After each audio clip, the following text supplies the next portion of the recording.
Weapons online.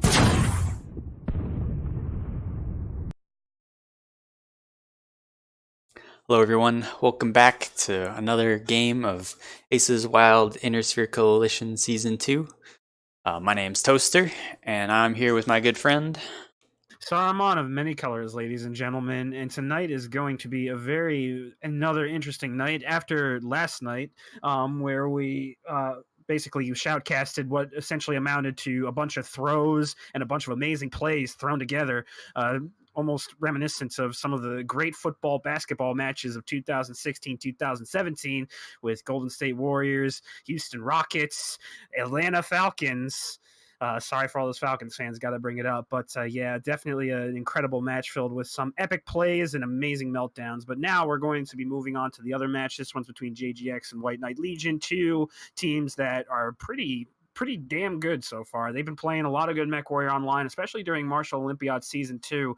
White Knight Legion walked away with the crown in Season 2, and JGX was not far behind Blackwatch and played very well against Imperial. As a matter of fact, in one of their matches against Imperial, Black Omen actually had more kills, even though they lost more matches. Their decisions were 2-3, split down the middle. So Black Omen's definitely shown a lot of promise. And looking back at the match scores, they actually have one of the strongest light lances in the game.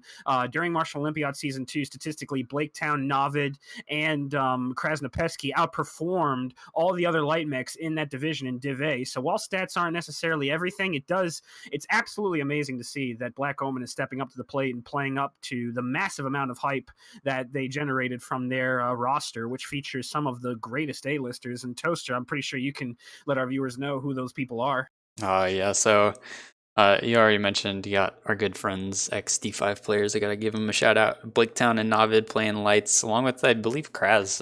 I don't know that he normally plays lights per se, but showing up, doing some work in there. They've also pulled in Lizzie from Eon, definitely one of the strongest assault pilots in the game. I know Lizzie streams. I don't remember what the Twitch handle is, but pay attention during EU times, and I'm sure you'll see him on.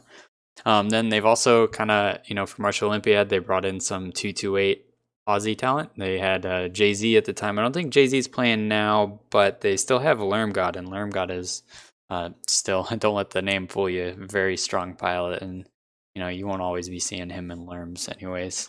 Then, of course, they've got like the typical core of JGX players kind of rounding out their roster. They've got Data, Dogme, Dario, I believe even Ringwraith has come over. Just overall, just an incredibly stacked team.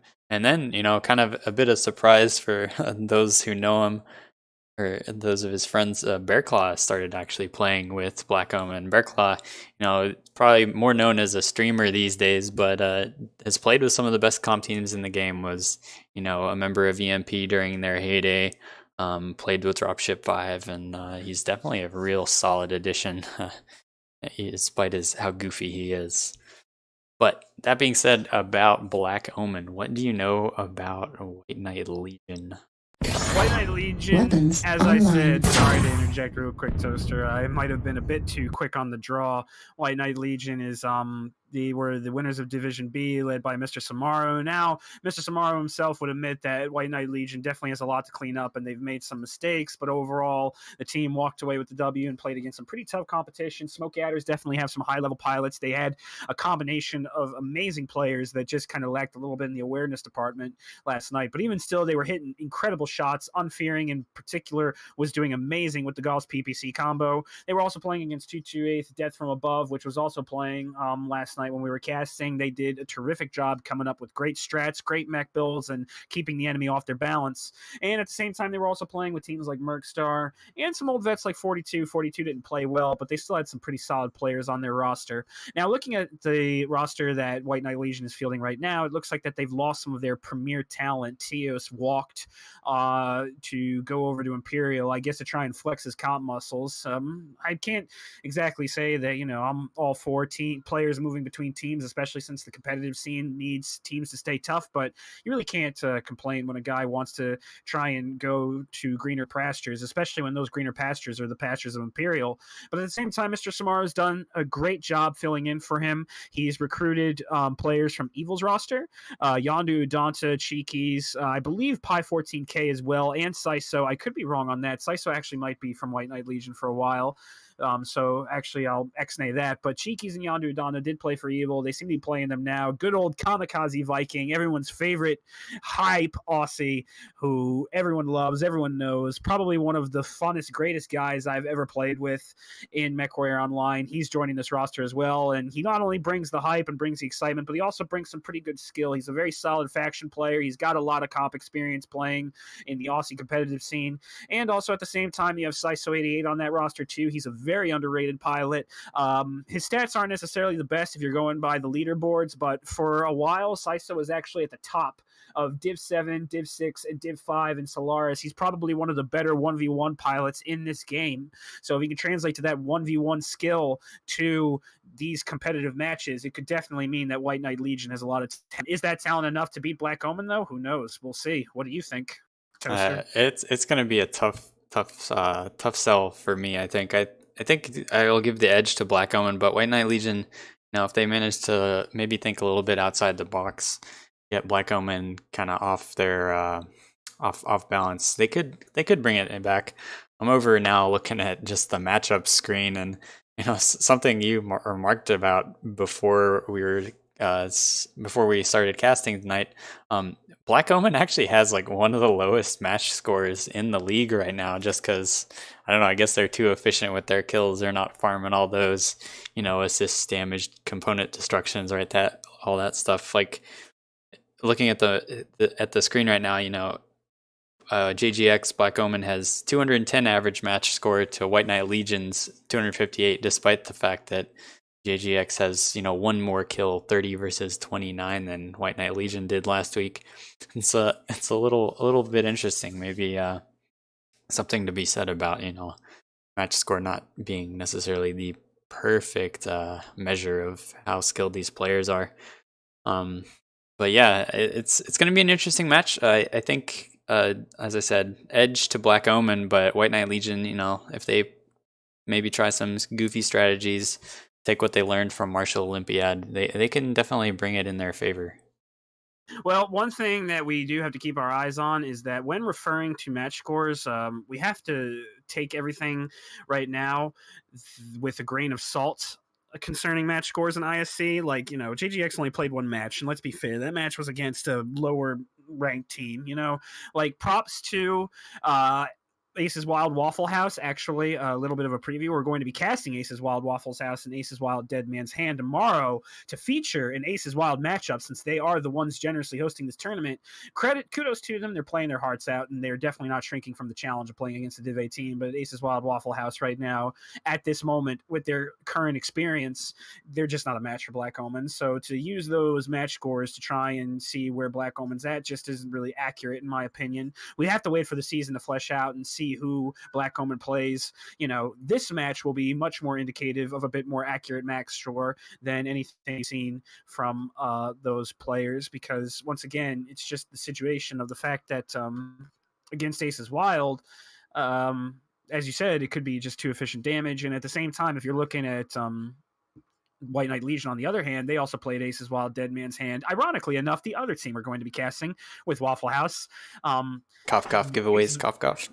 Cough giveaways, definitely. And it's they might have just farmed damage, farm components, farm kills. And and there's a big skill gap, and the sample size isn't large enough to use those match scores, in my opinion. So for now, I think that we should focus on Martial Olympiad, and Martial Olympiad, Black Omen even still has done very well. As I said, their light pilots actually had some of the highest match scores among all light pilots in Div A. Blaketown and Krasnopesky performing extremely well. Navid a little bit lower as a performer, but that's because of the roles that he was asked to perform. Having us casted a lot of Div A matches, we've seen what Navid can and cannot do. He was asked to to do very insurmountable tasks. And I feel confident that, he might not have as much on his shoulders, especially with Bear Claw joining in. And Bear Claw is an extremely formidable medium pilot. He's very good in those more mobile mechs, so he'll definitely be an element that could have been missing from Black Omen's roster, since they were kind of top heavy. They had a lot of great heavy pilots, a lot of great light pilots, but not a lot of pilots that could kind of fill that in between. It was mainly Krasnopesky, but Black Omen was smart in trying to keep Krasnopesky in the light lance, because his leadership is something that's invaluable to that team. Yeah, yeah. I'm still waiting on getting people in here. What is taking these teams so long? I guess we're back to good old NA fashion of, match starts at 10:02, everyone be here by 10:15. But anyways, yeah, it'll be interesting to see. I think it could be, as you said, the stats from this tournament so far are a little bit skim pickings. So you're right. You gotta take everything with a grain of salt and maybe not lean too heavily on learning anything just at this point. We're what, one round into a 6-round tournament at least, and I'm not sure. It may go longer than that. Don't quote me on there only being 6 rounds.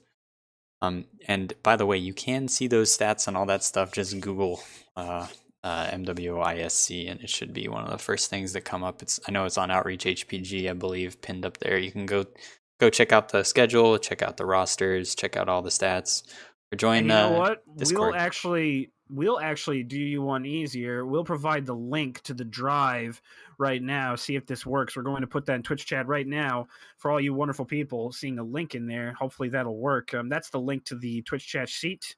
Also put a note in chat right now. But yeah, that's where the Yeah, if any of you people want to go mine stats, all this stuff is graciously been made by community members. I believe Kozin at Indigo. I don't, man, names are hard. Has been the one who's kind of spearheaded up this project at really just out of the kindness of his heart, and we really appreciate that. But yeah, so ISC, we'll go ahead and talk over the rules a little bit. So it is 6v6 tournament, right? So a little bit different. Usually we see 8v8, 1v1 tournaments a lot, even on occasion 4v4. So 6v6, not as common. It's 5 drops, the usual. You get 5 drops, best 3 out of 5 wins, really. And the difference is 3 cap conquests. So on each map, instead of the normal 5 cap points, you're restricted to a set of 3. You can find them in the rules, and it's pretty clear that it's gonna be hard to play conquest with this setup because it's 20 minutes. So it's easier to get a 2-to-1 cap advantage, but it's gonna take you a long time to reach the limit. And then finally, Inner Sphere Coalition, only Inner Sphere mechs and 325 tons max. So quite a bit of restrictions. We've been seeing a lot of very light drop decks and a few annihilators, but not too many assaults in the mix. That's for sure. And just a quick report, Cyclone Jack is rating our chat with 24 viewers. Thank you very much, Cyclone Jack. I just paid him a visit before the match began, mainly because I love Cyclone Jack. He's one of the better streamers out there in MechWarrior Online. Pretty solid pilot, but overall, the thing that wins him, in my opinion, is the fact that he's very community-oriented and he's a very great guy. So make sure you check out his Twitch page right now. www.twitch.tv/Cyclone Jack. His name will be in the users for anyone that wants to find it, and we'll put out a link as well when the time comes. But thank you once again, Cyclone. Great, appreciate it. Hope you guys in Dropship 4 experience a lot of success. So we're still waiting on JGX to really start loading up in this lobby. Lerm God says invites out. This is unfortunate that Division A teams are starting to bring their Division A habits to ISC. Match is getting very slow to go underway. I'm wondering if JGX/Black Omen, whichever one they want to be referred to as, has a little bit of tricks up their sleeves. Right now, 275 tons, so assuming 325 tons, that means they're bringing in another 50-tonner. Could be anything at this point, but it's going to be interesting to see the drop deck play out. We did see that Smoke Adders carried out wall strats on HPG Manifold with a lot of success, and knowing that JGX/Black Omen's propensity to range has always been very successful, we might see some wall strats from them as well. Meanwhile, White Knight Legion seems to be preferring the brawl a bit more, so we might see more brawl decks maybe hiding under the hiding under the Under the HVG manifold basement. area. Yeah, waiting to essentially push out and brawl. But anything can happen on these matches, and there's always the chance that Black Omen could throw some different strategies in the mix to test some things for the matches to come. Since if assuming JGX or White Knight Legion wins this, they're going to be playing against some top tier teams. They may very well get a match against Imperial, a match against Blackwatch. Like the competition just gets harder and harder. And I believe in rounds 3 and 4, that's where we're really going to see teams of appropriate ranking be matched correctly with each other and slug it out in ways that the comp scene is excited to see, ways we expect these teams to hash it out. Yeah, it's only going to get more interesting as the season progresses. I'm excited to see, who's going to play EMP first. Is it going to be Blackwatch? Is it going to be JGX, or is some other team going to step up and maybe try and beat them? I don't know. It was a really good match the other night, but still lots to prove for the rest of the season. Oh my! Definitely, yeah. Who are we still? Lizzie is just painting, almost there. Oh my gosh, they must be. Bear Claw did mention in the lobby chat that are we ready for another fashion show? So I'm expecting some serious use of bolt-ons and just some wonderful colors on all these mechs. Yeah, and also just a little bit of a note, we did mention giveaways. Once again, we'd like to preview that the giveaways are tomorrow. I repeat, the giveaways are tomorrow. Toast has some nice presents coming in. We talked to live. We could only really get them in tomorrow. Unfortunately, no giveaways today. Codes will come in tomorrow. We're very excited, and that'll happen during the inaugural Aces Wild matchup between the two Aces Wild team. As you guys all know, Aces Wild is going to be bringing a lot of hot fire during that match. We're expecting a lot of exciting brawls, some good matchups, and it's due. They've put a lot of heart into running this tournament, and so far it seems to be running pretty well. Oh yeah, for sure. They've been really good about getting matches scheduled and up on their site so that we can see them and pick what we want to cast. So shout out to them for that. They've really been handling almost everything themselves, all the scheduling, and doing a good job of working with the ticket system. No complaints here. I have to put in tickets all the time, so I know how much work they've got to do. But unfortunately, no giveaways tonight. As we said, we got to first make sure that we get all the giveaways in order, have to approach live, make sure all the T's are crossed, all the I's are dotted, and make sure that the giveaways are squared away. So as we said, no giveaways tonight, but we don't need them. This is going to be an amazing epic match between two very strong teams. Yep. So you think you're saying you think White Knight Legion is gonna opt for the more brawly strat on this map, right? I believe so. I think that White Knight Legion is going to play to their strengths, and their strength has always been kind of not going in with a brawl, organizing, and kind of the brawl situations to kind of shade around the team and surround them, kind of like a school of nasty piranhas hunting down some sort of giant fish that they're all looking to chow down on. White Knight Legion has won a lot of matches based on the brawl. Not to say that they're a weak range trade team, but I think that going into ISC, especially against a team that's as tough as JGX/Black Omen, they're going to want to stick to what they know. However, on HPG Manifold, that could be detrimental. As we've seen with 228, they were 2-zip against Smoke Adders, despite the fact that Smoke Adders was throwing away some pretty costly mechs during those matches. But Smoke Adders managed to make up for it by having a superior strategy on this map, namely range. The wall proven to be extremely strong positions to poke on mechs at different locations, and I think that will help Black Omen / JGX walk away with the win. I just can't see Brawl really being strong when cap points have to be taken, mechs have to run around the map, unless you have ways to utilize fast jump jet Brawl to kind of climb up on the walls and force the range mechs off. But that's still a lot of time and effort put into that strategy, time and effort that the range mechs will just be spent shooting the other mechs as they try and approach. Yeah, I don't know, and I wonder, JGX, they might put someone on a wall. I wonder if they'll just full commit to the mid-range trade, though. We did see last season of Martial Olympiad, they were the team that, chose to hold basement against Blackwatch and just put us through, a 15-minute fashion show. But it looks like both teams are locked, so let's go ahead and get in there. We've been talking long enough.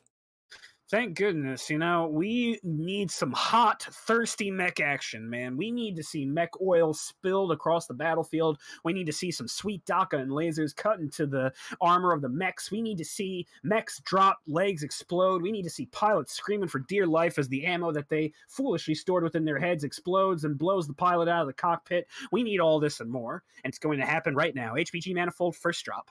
Yeah, don't get head-legged, folks. I hear it's bad. That is not cool. How dare you? Why All right, what do you see for mechs? I don't know. Right now, I'm still scarred. I'm going to be like Squidward, but instead of future, I'm going to scream head-legged. Head-legged! But anyway, looking at the drops right now, Lermgod opting for the Grasshopper 5J. This kind of confirms my suspicions right now that basically Black Omen / JGX is going to be going range, possibly picking the BJ3. I really do like that mech. It might not be the strongest mech, but with those PPC quirks, it is going to be very deadly, especially on those walls. Navid A1, our friendly old Navid D5 chum, 5 medium pulse lasers on the Vulcan 5T. Looks like he's going to be the light support in a way. Dario 03, Javelin 11A, medium lasers, and Bear Claw also running a Grasshopper 5J. What are you seeing, though? Navid's got some extra jump jets. His Vulcan jumped all the way up onto the wall, kind of from the edge of the map like a summoner would do. But anyways, getting back to the teams, Cheeky's running a Wolfhound 2. I'd imagine those are medium pulse lasers. I see Lerms! Mr. Somaru in a Trebuchet 7M. That's got to be him coming from them. And then the rest of their team in Grasshoppers with, I guess, ER larges. You guessed the entire deck. So it looks like both teams are opting for the wall strat, kind of learning their lesson from how Smoke Adders demolished 228's Brawl, and perhaps learning it from Scrims as well. However, Samaru is changing it up. He's bringing some Lerms, and he's bringing the rain down on Lermgod. He's not taking too much damage, though. He's down 95%. Compare that on the trades. Kamikaze Viking eating some very nasty alphas right now, down 88%. The range fire from the side of Black Omen / JGX has been extremely harrowing. However, it's not as if these trades have been free. Already Lermgod is down 75, 74%, and he's getting focused hardcore. You said it before, I think, that Lermgod was a very high performer stat-wise so far in this season in ISC, and obviously while these stats are to be taken with a grain of salt, it's necessary to say that they lose Lermgod early. It's going to put Black Omen on the back foot in these trades, which is not something that they want. However, Kamikaze Viking missed the platform in order to get over to the other side, and he dropped. That is not good for White Knight Legion. That's the last thing they need. Yeah, he's taking a big risk kind of making for that move, and then to just miss the jump, that is quite unfortunate. But in response, Bearclaw has actually jumped down too in his Grasshopper, so looks like he just wants to kind of deny that angle from Kamikaze Viking. I'm not really sure why Bearclaw chose to do that, but I guess it seemed like the right decision. Lermgod also has dropped back off the wall. He seems like he wasn't liking those trades and has moved off. Well, that's a very smart move from Lermgod, and I'm guessing Bearclaw, like the Kodiak bear he hopes to represent, smelled blood in the pine fields and was trying to get the kill, but unfortunately it was all for naught. Lermgod down 58%, Windscape 59. Interestingly enough, even though Lermgod took a lot of early damage from those Lerms and from strikes, these trades are still pretty even. That airstrike came down. Whew! Yandu Dana got battered really hard. He's down 82%. We also have a little light fight going on between Navid, between Dario, and between Cheekies and Pi 14K. Navid and Dario are kind of trading with the lights on the wall. Cheekies and his Wolfhound 2 is getting brutalized right now, down 83%. He must be the primary focus fire for Davio and Navid. Those two are using their range very nicely and using the fact that they have jump jets to dance along all the walls, and there's really not much Pi 14K can do about it because he's currently isolated away from his light partner, which is the last thing you want to do. I know that's something that Logan and I avoided incredibly. Strikes are currently going down. Big strike, hardcore. yeah, just nails. Data gets hit 72%, down from 65. Windscape 33%. These trades used to be pretty even, but these strikes are definitely changing the game up hardcore right now. Black Omen is pretty fresh outside of Lermgod and Bearclaw. Can't say the same about White Knight Legion. Mr. Samaru 73%, Yonda Danta 64. Samaru's pushed up way aggressive here too. He's gonna take a beating. He's probably gonna go down. I'm not sure what merited this aggression. Yeah, he pushed up. Yep, that shot went way down. I think Mr. Somaru was trying to finish off Lermgod with LRMs. You saw that he was backing up to the other side of the hill, but it was all for naught. That was a very foolish move, unfortunately. And right now it looks like that the rest of White Knight Legion is responding by taking the top of the manifold. Can't say that's necessarily a smart position. They're going to be suckered into a crossfire on all sides, and with the health of the rest of their mechs, it's looking like this is just going to fall out of their favor. Lermgod, despite being 48%, however, is still getting off some really nice alphas. I'm really liking his positions, and the fact that he's staying in the fight despite being so weak says a lot about that man's aggression and steel will, so to speak. He is not backing down from this fight. Yeah, looks like Dario might get jumped here, but he does have Navid overwatching from the top, and Cheekies is very, very hurt. So this might And be Kamikaze Viking goes down from Lermgod after taking some withering range fire. He was kind of out in the open a little bit. Lizzie pushed on him to finish him, and that did not end well. And as you said, the light fight also seems to be evolving in a terrible way for White Knight. yeah. Cheekies is so hurt. Pi just kind of 1v1ing Dario, and Navid 1v1ing Cheekies. This isn't gonna fight they're gonna win. Yeah, Navid takes out Cheekies. Pi is about to go down too, I suspect, and that's gonna be it for any of White Knight Legion's hopes, I think, for this match. The Grasshoppers have moved all the way up. It just killed Windscape and Udonta, who dropped just down to the low ground outside the edge of the map. That is game. That is game. Very well played, very methodical match from Black Omen. It wasn't exactly the sexiest match, so to speak. We didn't see any crazy trades or any insane picks, but it was just smart, methodical, ranged play that was very well done. And looking at the damages, Lizzie leading the way, 437, Pasha 431. Lermgod, despite the fact that he was getting focused hardcore, actually beat Bear Claw in damage. Shame on you, Burr. But he'll definitely play better next time. He's not one that likes to be upstaged. Meanwhile, Navid and Dario, 305, 279, respectively. Navid finishing off the two lights. For those that say the Wolfhound is the king, apparently Navid proved them wrong today by beating Cheekies. Cheekies 79 damage, Pi 14k, 120. Mr. Samaro 300 damage in that learned trebuchet, trying to make something work. Kami 304 damage in the Grasshopper 5p, but in the end it just did not work. And I would definitely say that this came down to the strikes being much more effective from Black Omen's side than from White Knight Legion's side. Yeah, it seemed, it seemed like it was going okay in White Knight Legion. They were doing a good job at the start. They almost, took out Lermgod, forced him back, but I think just Lermgod did a good job of rotating, and the strikes started to really eat into White Knight Legion. They needed to try and spread out a little bit more, but when Kamikaze Viking missed that jump, that just made it really hard for them to start taking angles. The side they were on it's harder to spread out at the beginning from there because they have a little bit longer walk to just get up on the wall. Yep, and as said, the strikes from the side of GGX/Black Omen was just much more brutal. It was just they were much more active in these trades. And it's definitely it probably has something to do with the fact that Black Omen did a much better job, I think, of kind of spreading out their lines. And you talk about trading, it's not just about shooting well, right? It's also about positioning. And they had Lizzie, I think, had moved all the way over to Delta 6. They had the Grasshoppers up here. They had the original Grasshoppers up in E6. Bearclaw eventually jumped down, took that angle. Lermgod dropped back a little bit. Whereas for the most part, it seemed like White Knight Legion was basically all just stuck in F5, right? Somaru eventually kind of ran up to his death. Kamikaze Viking tried to jump across to get an F4, which would have been a good position, but he missed the jump just ever so slightly and was kind of stuck on the ground. And they could have maybe tried to slow roll their trades a little bit, avoid all the strikes better. But even their lights, the White Knight Legion lights, they didn't really have an answer because that one Wolfhound is landlocked. He couldn't get up to where that Vulcan was, and so Cheekies was just kind of torn apart before he could ever really fully engage. He spent a lot of time just kind of hiding in this corner while Navid, pecked him down from up here, and same with the Javelin. And not only that, but it's also worth noting that once again, like the biggest movement that was probably a problem with White Knight Legion's decisions were the fact that Samaro just kind of bum rushed.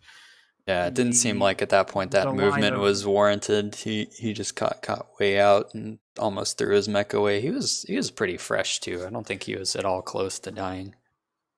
I wouldn't say he was necessarily fresh per se. He was down like 60%, so he definitely wasn't like, too fresh, but definitely hurt that he didn't really have much of a response and didn't really do anything to take care of his mech on the cross. Also, he just kind of charged straight in. There was no real strafing. Didn't really use his arms for cover. Didn't really torso twist. So it was just like So I heard that we might have some code, Mr. Saruman. Yes, we do. And they are sent to you now, courtesy of Cyclone Jack. He's handing these out from Dropship 4. Thank you very much, Cyclone Jack. That is super generous of you. Dropship 4, being the able bodied philanthropists and scholars that they are, giving us some codes so that way we could have a couple of giveaways. Are you actually in a position to do a giveaway now, Toast? Since these teams are still rearing up to go, and JGX/Black Omen looks like they're going to be taking some time to ready up. I'm gonna give chat a little bit of heads up. I think so. We got 2 codes. I'll do one after this next drop, and then after drop 4, we'll do another one. Just give chat a little bit of time to be active in chat and make sure they get entered. All you have to do to get entered in these giveaways, guys, is just be active. Type stuff. Say hey. Say something, and you'll be entered. Also, Toaster, just a bit of a note. We have a little bit of a frame drop in your stream. Not sure if there's anything you do about it, but yeah, it's my internet. I don't know. It's not doing great, but it's living. We've only missed a few frames, so I'm not too worried about it at this point. Part of living in the sticks. Rip me. Yep. Good old Tennessee. Gotta love it. But send you the code so we can definitely get the giveaways now. I've announced it in chat, but for all the wonderful chat people that are going to hear it soon, giveaways incoming, courtesy of Dropship 4. Make sure you give a shout out to Cyclone Jack. I believe one of them is a Mech Bay, another one is 1,000 MC. Just double checking. Yep. MC in a Mech Bay. Actually, not 1,000, more like 500, I believe. But yeah, definitely very, very good. Always love those giveaways. Could always use MC. Well, other people could use the MC. I mean, I could use the MC too, but some non-zero amount of MC. Looks like White Knight Legion is locked, and in true form, Black Omen, not even all their players are in lobbies. So looks like we got some waiting to do. They didn't dress up their mechs. Presence is definitely being missed right now, since he would have rallied these guys into the lobby right now. He is not a man that wastes time, whereas Lermgod's kind of like, hey, let's get saying it kind of in a very chill way. Lermgod is definitely a fairly chill individual, more laid back, not as authoritarian as Krasnopesky, who definitely runs his team very disciplined. Shouts. Bearclaw confirming he's a potato, saying he brought standard large lasers and not ER larges. What a potato. Come on, Bearclaw. Rip. You know better than that. But yeah, it looks like, I don't know, maybe JGX or Black Omen, they're just gonna take this, 4v6. Say, come at us, bro. What's up? Come at us, bro, and watch what is it? As 4v6 White me, Knight man? Legion comes at them. Well, technically it's 10v1, but thankfully Data's not around to hear all those memes, so we can definitely have a little fun with that. But yeah, right now, no, not exactly favoring JGX/Black Omen. I mean, I don't know. I'd put money on Bearclaw, Navid, Lermgod, and Alligator at least putting up a very good show against these guys. I don't know if they'll win, but it'll be a great match. That'd be hard to win. Top-level pilots. White Knight Legion, I think, would take that mech advantage and have a field day with it, as good as Black Omen is. It's so hard, even just if you're down one mech, to bring things back. You have to have some throws going on, I think. But although, to be fair, that match was extremely dominating.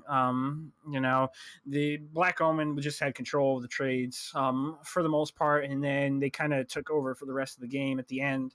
I mean, we saw at the beginning, as you said, White Knight Legion was trading admirably. The trades were fairly even, but it definitely felt like they struggled in the strikes area. And once Samaro kind of lost locks a little bit, the trades kind of started going from being even to shifting over to Black Omen's favor, simply because Samaro wasn't putting out as much Lerm damage as he could have.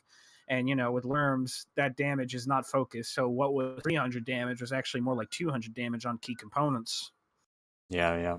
It's a little hard, especially at those ranges with Lerms. Lerm's kind of more of a 5 to 600 meter weapon if you don't have some light that's kind of dedicated to spotting or narking for you. And they really didn't. I think they were just relying on the team to kind of do the spotting for them, I guess, using the grasshoppers to keep the locks, which probably isn't the best way. I didn't check if the trebuchet had a tag. It very well He might did. have, but even still, spots are best done by other teammates, because if the trebuchet has to duck out and away, sure, he can get his own locks, but then that's not the advantage of what makes Lerm so strong. It's the fact that they can shoot over cover, meaning you don't have to see your enemy. Yep. Looks like both teams are locked though, so let's get in here. Now we're switching sides back to HPG 3 cap. We'll see if White Knight Legion can, shake things up here a little bit, turn things around. It was a pretty rough 6-0 loss that first match, but I still believe. I mean, White Knight Legion is definitely not out yet, but we've definitely covered before that this is going to be an uphill battle. I mean, JGX / Black Omen, whichever one you want to call it, they were a top tier team. They almost won. Oh, getting word from Kraz now. He prefers Black Omen. But Black Omen's a very top tier team. They took drops away from Imperial. They took drops away from 228 Blackwatch. And to be fair, Kraz even admitted during the interviews that Black Omen wasn't even a complete team, really. They were coming up with strategies on the fly. Practices were hard to organize. And they weren't exactly, a cohesive unit. Give them time and they could probably surprise people. And this is White Knight Legion, who they did win Div B, but even still, they also took some drops off. I don't know. They didn't take a drop off 228 during their Div A B SmackDown. So this is definitely a challenge for them. It's an uphill battle. Not saying they can't do it, but odds are definitely not in their favor. And now looking at the drops, let's see what they brought. Kamikaze Viking bringing a Brawl Victor, AC-20, 3 SRM-6 Artemis. There we go. That's the Brawl that we were predicting right then and there. Cheeky's bringing the Commando 1D, 2 SRM-4s, very solid build. Mr. Samaro, Trebuchet, Evan 7M. Once again, bringing Lerms. This is interesting. I guess he's just going to provide the Lerm fire for the Brawl support. Yondu, Donna, medium and large lasers in his Roughneck 3A, kind of a mid-range laser vomit. Drop Bear, Victor 9S, also with the Brawling Victor, Siso, Commando 1D. He's pretty deadly in that mech as well. And then on the other side, for Black Omen, would you like to say something, Toaster? They've got a bunch of EO large quick draws and grasshoppers. This is really interesting. They've taken the Brawl Victors up onto the wall along with the Trebuchet and the Roughneck. They're just running along the wall. They're taking a lot of damage, but I guess this somewhat mitigates the advantage that Black Omen would have if they were to take the low ground. But Black Omen, they're not even going up to the wall. They're staying like way on the edge of the map. They spotted this early and they're just laser beaming the crap out of Mr. Somaru and Kamikaze Viking as they approach. Right now, strikes are being dropped. Lerm got down 96%. Somaru trying to get some locks, but the rest of his team's kind of dived under. Kind of so blocked the locks his are team. Kind of inefficient. Yeah, he did block his team, but the Lerms are still dropping 86%. Lerm God is starting to get hit a little bit, but Somaru is still down 79%. Meanwhile, Kamikaze Viking ate a lot of serious damage with the strikes. Somaru is trying to get the Lerms out, but he's eating a lot of damage in return for this. Not sure if it's really worth it. Strikes are getting dropped. White Knight Legion is trying to do their best they can to disperse the long-range fire. Meanwhile, on the backfield, it looks as though that White Knight Legion is being a bit cheeky. They're sending their Commandos 1Ds out to cap, try and get a cap advantage, and they might just try and hold Black Omen firing line there, set their mechs up behind this wall, and try and be ready for when Black Omen makes a move. However, Bearclaw and Navid intelligently scouting with a UAV and poking at the Brawl mechs as they're hiding behind the walls. Yeah, this kid, I don't know, I somewhat like this idea of trying to just control the map and keep Black Omen on the outskirts, but yeah, this is what I exactly thought would happen. Black Omen in response is just moving their mechs, further up on the wall now that White Knight Legion has all jumped down. And White Knight Legion, they don't have an answer to this anymore. They have to, if they want to get up there, walk all the way around or maybe just kind of stand below and try and shoot up at them, but I'm not sure how well that's going to work. I think what White Knight Legion's trying to do right now is that they're trying to hug the wall, but the weakness of this is that it makes them very predictable to get struck on. Lerm God looks like he's trying to get down in his quick draw 5K to get shots below, but the problem with the quick draw is that it doesn't have the best yaw, can't really aim down as well. Bearclaw and Navid, meanwhile, are trying to get shots to finish Mr. Samaro. He is super weak. All of those dicey trades he was making in his trebuchet are starting to pay, and Siso as well got way too aggressive, was eating a lot of damage, down 60%, almost from fresh. That's absolutely dangerous in the commando, especially because that's a late game mech. Cap advantage is very much squarely in the hands of White Knight Legion, but the percentage battle is being lost easily. Mr. Samaro and Kamikaze Viking are almost dead. Lermgod is the only team member on Black Omen that is close to dying, and it looks like that the first kill was gotten. Lizzie filing Mr. Samaro with some excellent large laser fire, and it looks like that the dominoes might be falling right here and now. Black Omen might be trying to squeeze in. Looks like that their range mechs are trying to get on the wall and space out to try and hit the mechs of White Knight Legion that are trying to hide from the withering large laser fire, and we're seeing the bleeding happen there and now. I don't think this 3-cap is going to make much of a difference, since Black Omen is just tearing the armor off these White Knight Legion mechs away at breakneck speeds. Yeah, Yondu's eating a lot of fire from Lizzie, who's moved just away to the wide flank. Alligator might get hit by this strike, though. He's got to be a little bit careful. Kamikaze's kind of rotated back outside to, get a little bit of cover, but he still just can't really do anything in that Victor from these ranges. I mean, I guess you can kind of, pop dart a little bit with that AC-20, but it's just not going to be effective.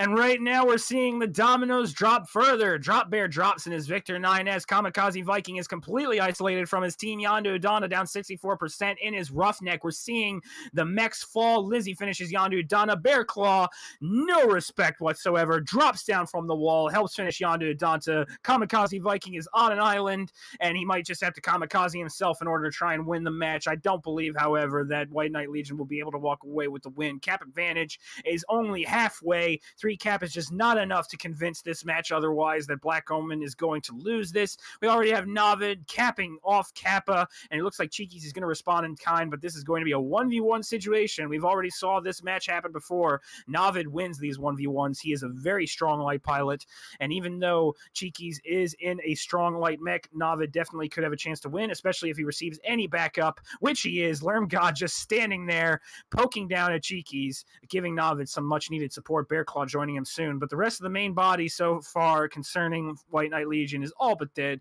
Kamikaze Vikings trying to move out, but Alligator, Lizzie, Gojol, they're circling him like sharks to prey on the walls. Yeah, Navid's got some serious jump jets on that 11A. They definitely, going ham to play to the strengths of this map, adjusted their builds a bit. Navid probably going to finish off Saiso here pretty quickly. Cheekies is, I guess, just realizing this battle's over. He's going to run off, but I'm not sure what all he's plans on accomplishing. Maybe he can, meet up with a Kamikaze Viking and help him get a kill, but kills don't matter in this league. It's all about, games won, matches won, so.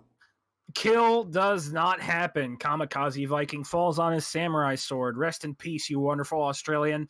And right now, Black Omen controls the map. Not a single mech lost. Very, very solid range play once again from Black Omen, and some pretty big mistakes. They're not necessarily picks, but Mr. Samaro isn't doing his team any favors, just getting picked to death by large lasers, getting armor shaved off like some unaccustomed beard at a barber shop. It's just absolutely insane how he's taking so much damage and really not returning that much in kind. He's getting some decent damage off on Lermgod, but you've got to figure that with LRMs, you should be able to do more than that at least, or maybe consider a different mech. The Trebuchet might not be cutting it. Might want to go back to the mech lab for that. And meanwhile, Cheekies is trying to go in this trapeze act, balancing, running between Kappa and Theta, trying to find a way to pop out. And look at this spread for Black Omen. They're covering all three entrances. They are not going to let this commando escape. Yeah. And like you said, it was, I don't know, it was an interesting idea, I think, to send your brawl mechs up on the wall. That way, if the other team, they can't really get around you, right? If they try to go low, you just jump straight down on them, or if they try to push up onto the wall, well, you're already there. But it was weird to me that they went that way. They got about halfway and then they decided to drop, right?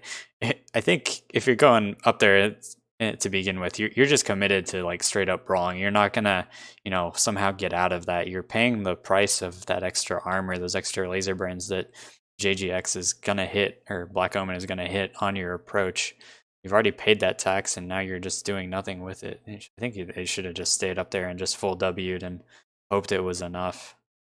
Yeah, that tax reference probably hit the people of New York really hard. Paying lots of taxes and not seeing any improvement for it. A rip. Political memes could be inserted, but I guess we'll avoid that commentary for another time. Cheeky sees the writing on the wall. He's trying to flee, flee, flee in his little commando. Unfortunately, he is not in a flee. Doesn't have that speed and doesn't have the mask. He's going to get legged. Easy pick by Bear Claw. Meanwhile, Lerm got Alligator going to finish this poor guy off. Cheeky's drops, match over. Black Omen walking away with two extremely solid, very well played victories. And White Knight Legion really needs to look at this, go back to the drawing board for match 3, figure out what works, and come back with something a little better.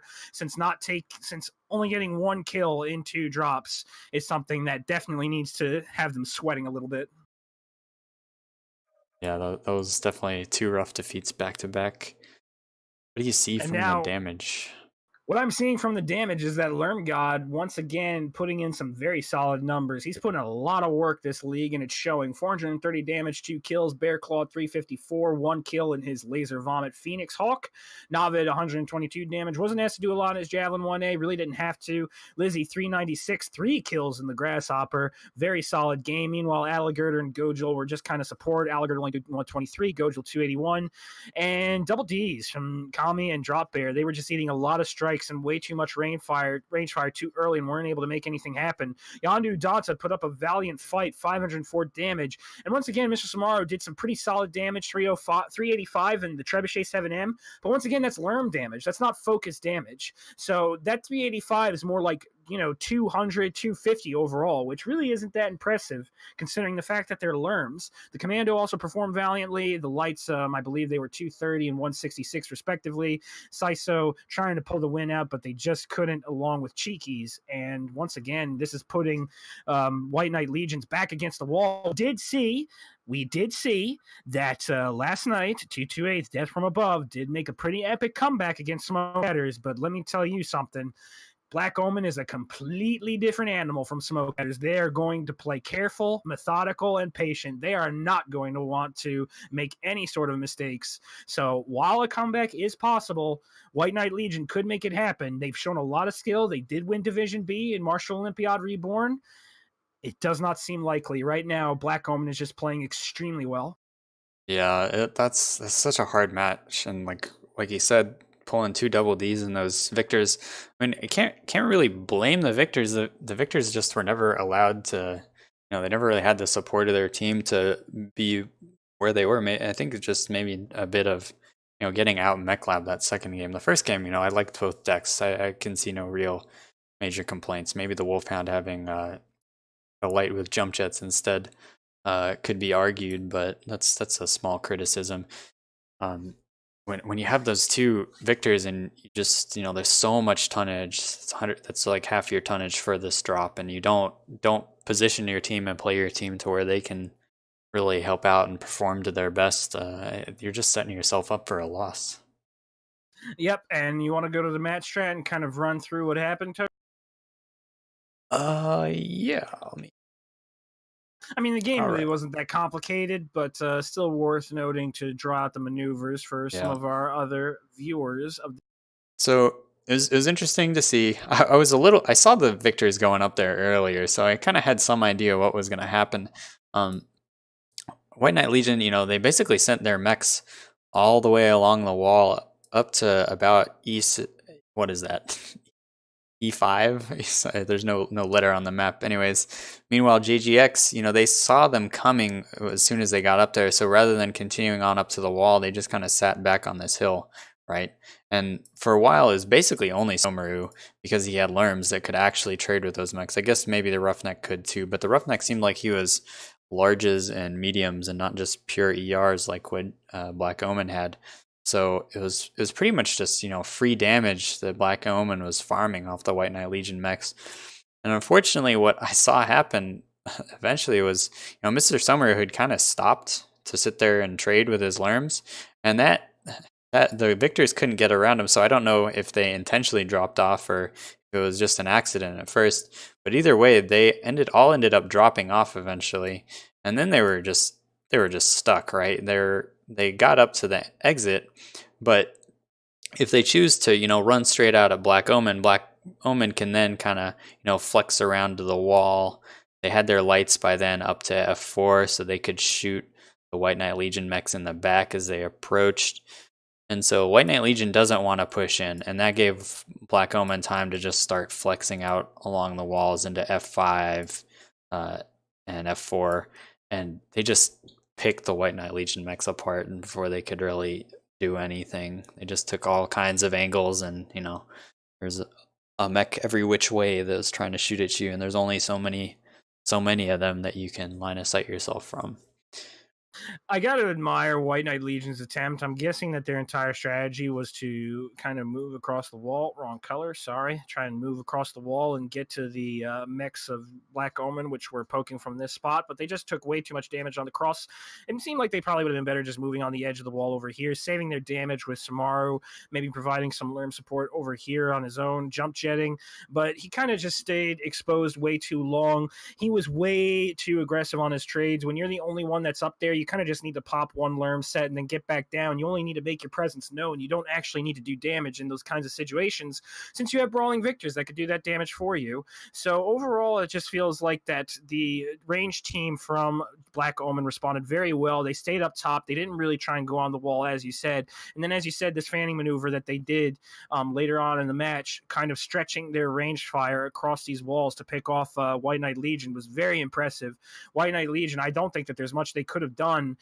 They were sitting at these wall areas trying to get cover away from the range fire, but if they tried to make a run towards Theta, then they would just get picked off by the range fire of Black Omen, and it would not have ended well. So there's not much that they could have done, and it was just incredibly well played by Black Omen, and it was the weakness of brawl strats on this wall strat. There haven't been many teams that have come up with ways to counter the wall strat effectively.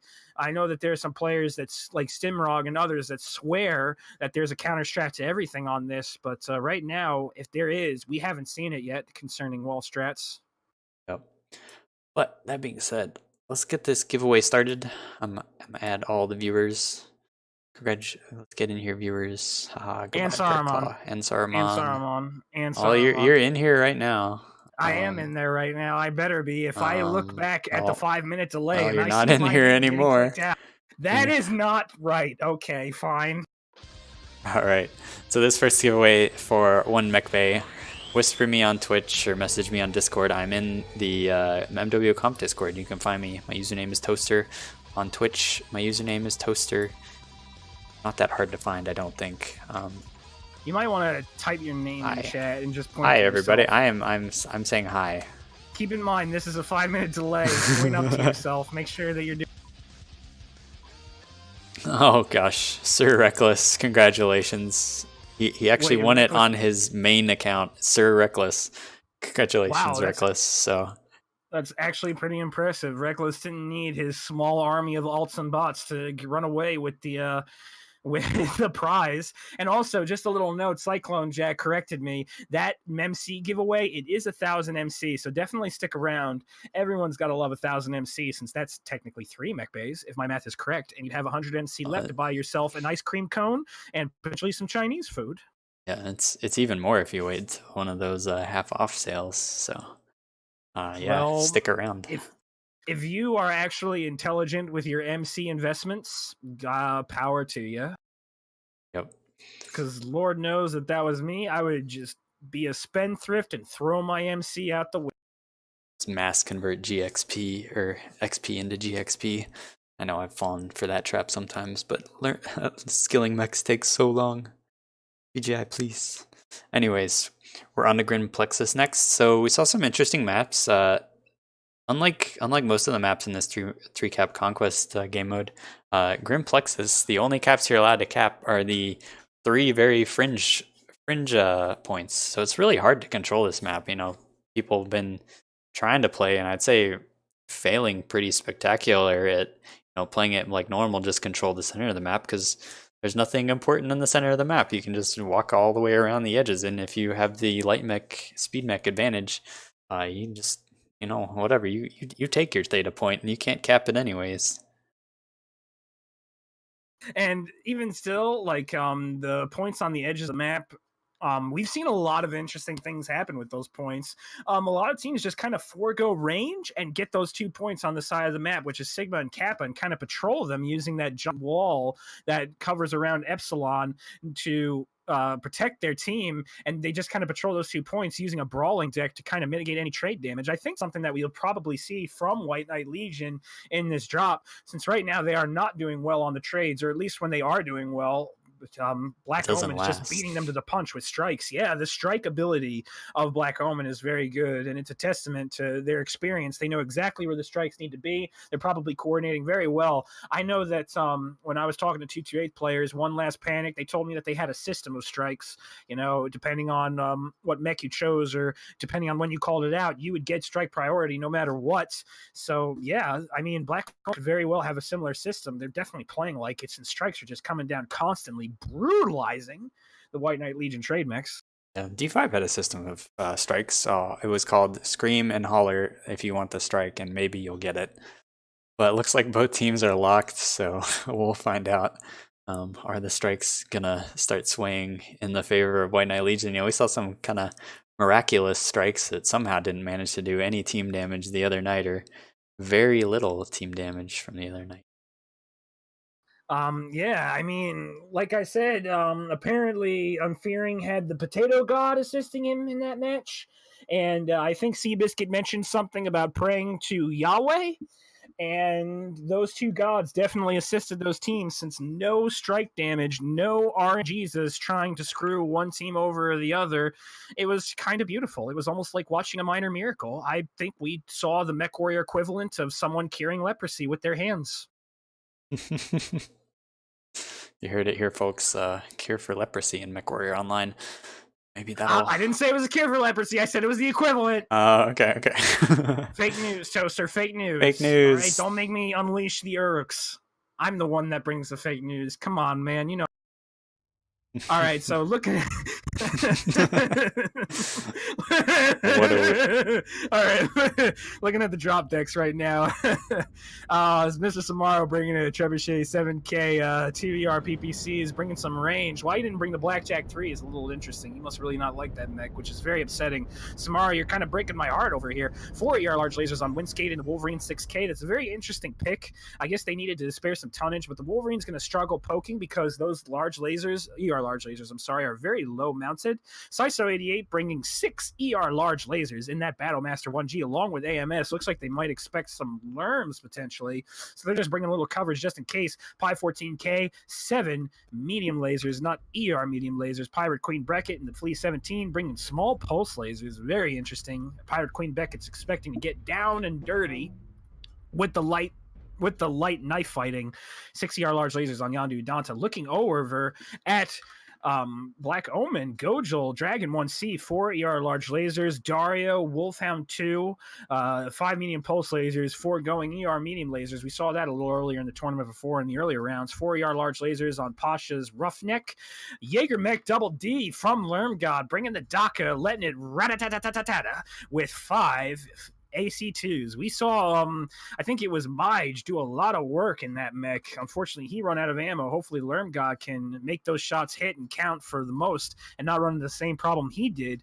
Dogmeat 1, 5 medium pulse lasers, and Lizzie also bringing the rat-tat-tat of the Jaeger Mech Double D, 5 AC2s as well. So we have 2 very skilled, accurate pilots and 2 highly DPS Mechs, and they have some pretty good range too. It's going to be interesting to see how this battle unfolds. Very fragile mechs. If White Knight Legion makes it a point, If White Knight Legion makes it a point to focus those mechs, then Black Omen could be in serious trouble.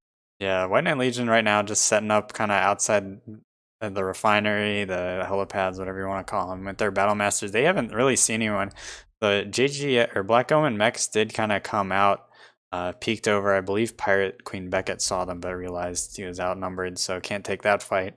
But now the Black Omen, their lights are just kind of retreating, and they're taking this 10-line position, which I feel like I've been hyping up maybe a little too much, but this is like the perfect position to have your ranged mechs if you want to control a 2-cap on this game mode, right? You can see straight onto Gamma with a little bit of movement, and then you can see straight onto Sigma pretty easily.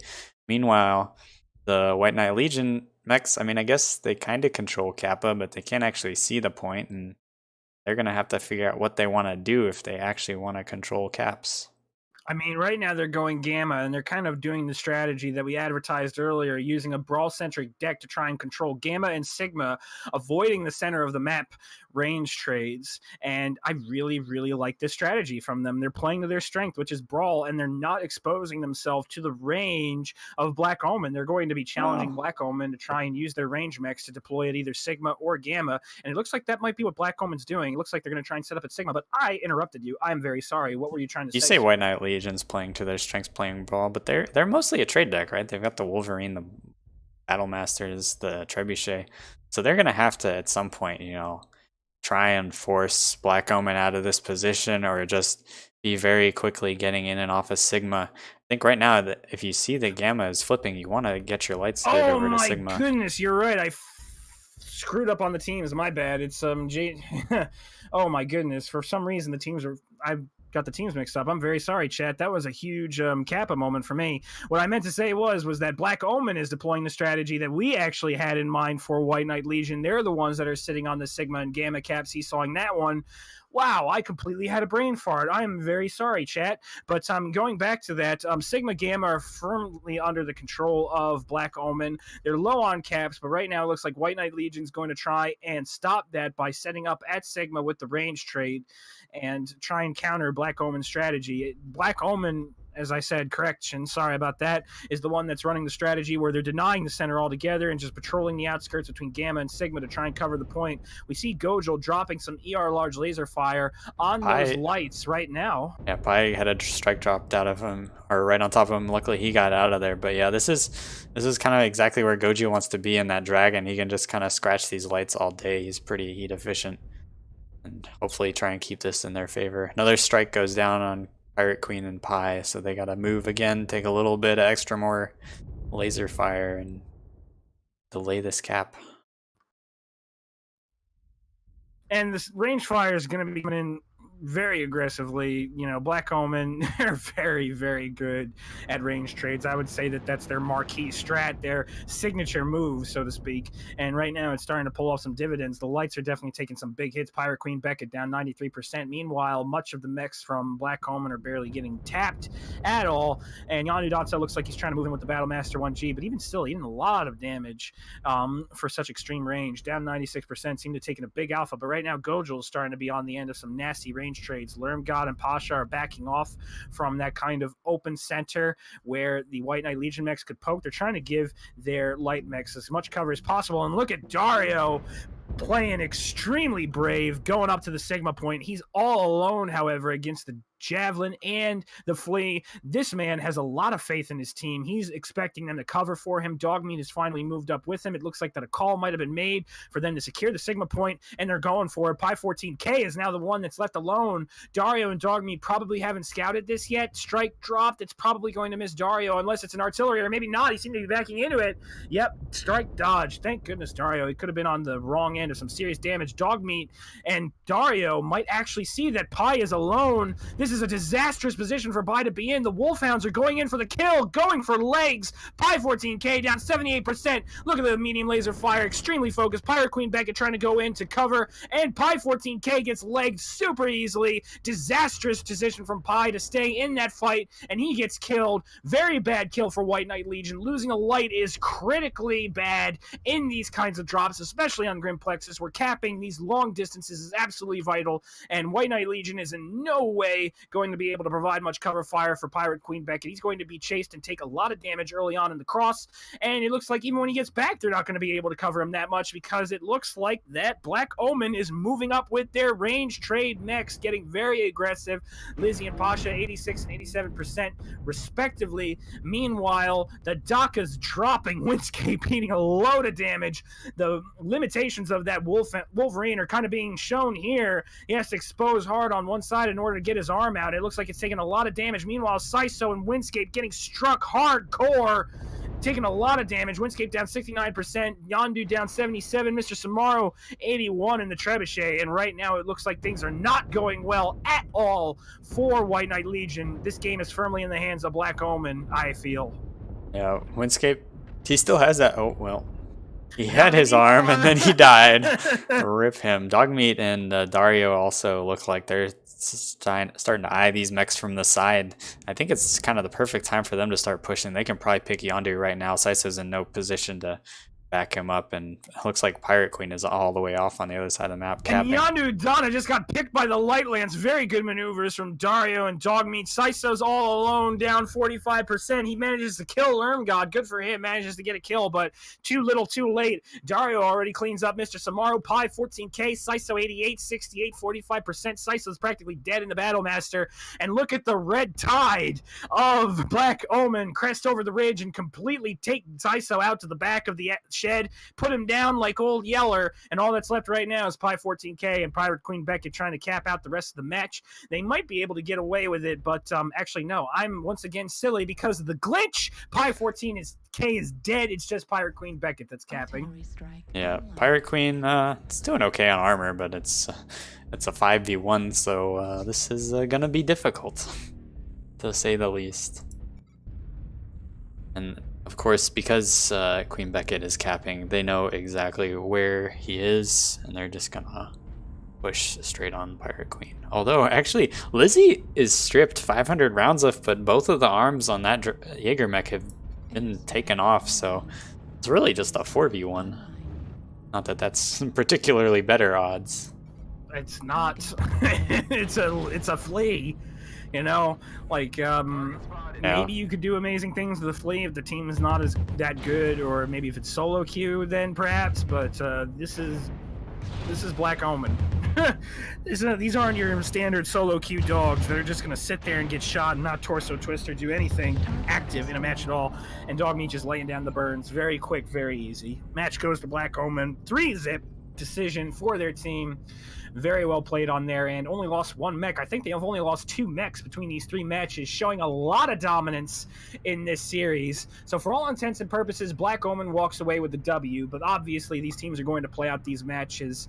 You know, White Knight Legion would at least want to walk away with something. Maybe hopefully get more kills, maybe try and pull another win. Who knows? I believe you're awarded MC just for game wins, regardless of whether you win the match. So there's definitely still incentive to win some matches here, even if it's not going to really help your position in the bracket.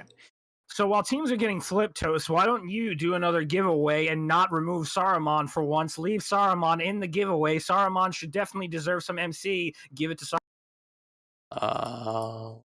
Yeah, let me do that. How about you go over the match score first? Unfortunately, I tabbed out really quickly, so I do not. Rip. Do not have that available right now. We'll have to wait for the match to end where I can get the match score in another way. Yeah, from what I saw, the biggest damage outliers were actually from Lizzie and from Lermgod in those Jaeger mech double. Yeah, both of them pulled 400 plus. The rest of their team pulled upper 200s, about 300. Meanwhile, the Battle Masters for White Knight Legion did okay, but just the Trebuchet and the Wolverine, didn't quite pull it out. Trebuchet, Mr. Somaru only pulling 183, and Windscape in that Wolverine only 125. Same thing with their lights. Granted, lights are a little bit harder to measure since they died in light fights. Pirate Queen only pulling out 46, and Pi 14k 68. It's definitely. Pi, I think, hung around a little bit too long. He needed to, after getting a trade or two out, get out of there quicker. Well, not only that, but Pirate Queen Beckett's also at fault there for just kind of abandoning the light when it was necessary. I mean, he kind of just went off to, I guess, scout another perimeter. But when you expect a light fight on hand, you and your light buddy kind of have to stick together. And while Dario and Dogmeat are extremely formidable, they could have at least tried to leg the Wolfhounds to stop them from capping, essentially taking them out of the game, giving their chance a better chance to win. But even then, it really didn't matter that much because as the heavy fight was dropping, White Knight Legion was hemorrhaging trades all over the place, just not playing the best range game that they could, and just got out traded by Lizzie and Lermgod and the Jaegermech Double Ds, who, looking at their formation, was extremely impressive. They were very organized, putting down lots of damage. The accuracy on those two players is absolutely superb. And at the end, they just kind of started pushing in. The Daka really is very strong, especially in this meta. It allows you to kind of go from range to push and get that necessary DPS out as much as possible. And Black Omen definitely showed a lot of skill playing that deck, because they just eviscerated that front line, shaved off all the armor, got rid of all the weaponry, emptied all their metaphorical and literal bullets to make sure that they only lost one mech, and put on a very dominating show against White Knight Legion. Yep, that's for sure. All right, you want to go ahead? We can give away this 1000 MC. Real quick. Oh my gosh, I have too many windows open. I need like fist monitor for this. Okay, down to the giveaway screen.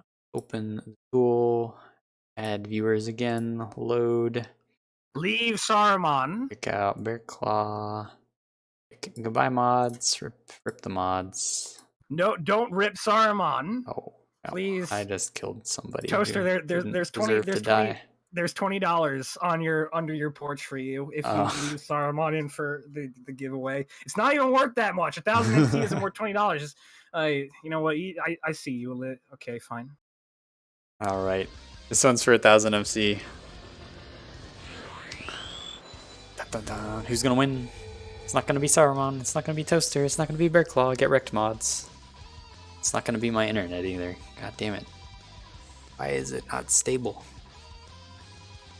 Oh, I have 3% frames lost, which is not good, but it's not unwatchable at least.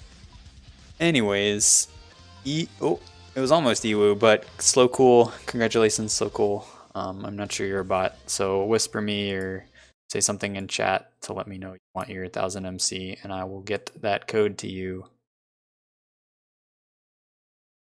All right, so yeah, back to the home screen. I gotta update my spreadsheet too. White Knight Legion or Black Omen has now officially won this match.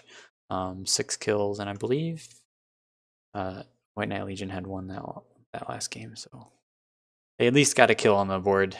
But it's not looking good for White Knight Legion and their hopes to be winning this match, that's for sure.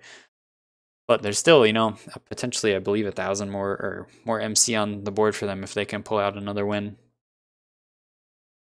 Are you there, Saruman? Yeah, sorry, I just got called in for work tomorrow, so that's fine. Woo, work. Well, I mean, it's extra money, but getting called in on the weekend sucks, especially when I have to. Yeah, hopefully these guys can wrap it up since I have to leave in 1 hour. Oh, yikes. Yeah, hurry up. No more Blackwatch or D5, drops, right?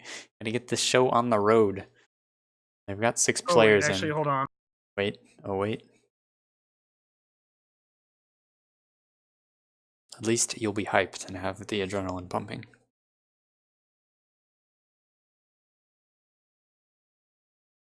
Alright, so right now 3-0, White Knight Legion only, unfortunately, having 1 kill on the night. We knew it was going to be a tough fight from the start, just based on how Martial Olympiad went last season.